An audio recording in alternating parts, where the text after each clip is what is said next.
mule. Akiwa katika shida anaona ni kuamua lolote. Na ndivyo tuko wengi hapa. Ndio ilivyo. Yaani mimi niko kwenye shida, niko kwenye maumivu, naamua lolote. Lakini tumekusanyika kanisani ili Mungu atusaidie kuomba kwetu. Ndio maana na nini hapo sasa nasema kwamba jambo moja nimeliomba kwako. Mambo mawili nimeomba kwako. No, matatu. Naomba Mungu nisaidie nisio maskini, nisio tajiri sana. Nisio maskini sana, nisije nikashiba, usinipe chakula ambacho nitakula nikishiba nikakukataa. Naam.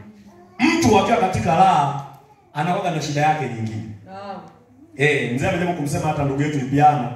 Japo tu Mungu amsaidie sana. Mimi nilimpigia simu dada yangu Mary, nikasema Mary na Ipiana wana ukaribu pia. Ni watu ambao wanaweza akamshauri chochote akamwendea. Nikampigia ile siku ambayo mzee ametoka tu kumsema, nilimpigia simu Mary. Siku kama ya pili ya tatu. Nakuta Ipiana anapokaa kumwangalia mzee, anamwangalia kama ni yaani wazako wamechangamka, haya ameweka mikono tu hivi yani. Mkabili.